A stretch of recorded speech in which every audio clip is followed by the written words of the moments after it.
What we do in the midst of this sin-sick age that has rejected the gospel and perverted the gospel and replaced the gospel with that which is not the gospel is that we call out that wickedness. We call it by name.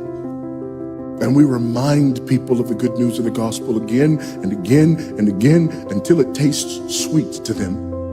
When people say, no, our problem is this, our problem is that, we say, no, our problem is that God created the world.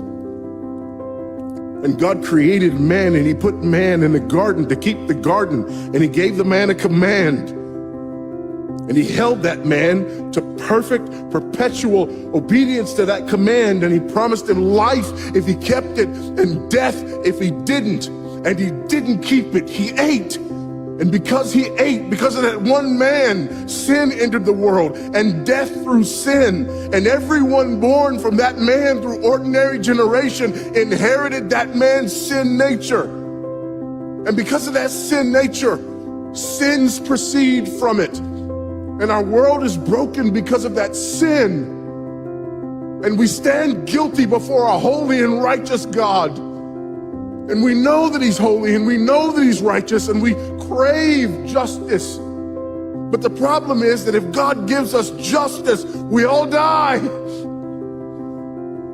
And so that God, in his goodness and in his mercy, sent forth his son, who was not born of ordinary generation, but was born of a virgin. Yes, the virgin birth matters. Why? Because if he's born of ordinary generation, he's born in sin. But because he's not born of ordinary generation, he's not born in sin. He's clean of sin. His record is clean.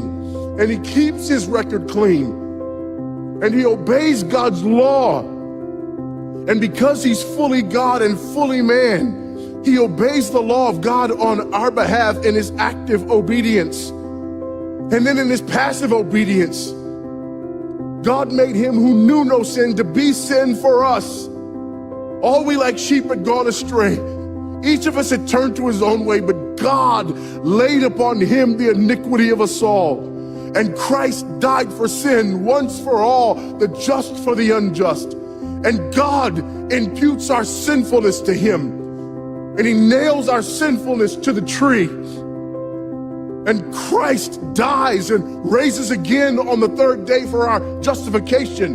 And there's another imputation. The righteousness of Christ is actually imputed to us so that God can be both just and the justifier of the one who places faith in Jesus Christ, so that all those who come to Christ may enter in, so that all those who place faith in Christ might be saved, but not only saved, but sanctified.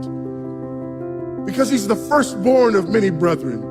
We're justified and we're adopted into the family of God. And we're sanctified, and as his children, we begin to bear the family resemblance. And we're further sanctified throughout this life by the very same gospel that saves us. Until one day, when it's all said and done, we're not just saved from the penalty of sin. We're not just saved from the power of sin, but one day we're glorified and saved from the very presence of sin. That's the gospel that we preach. That's the gospel that we need.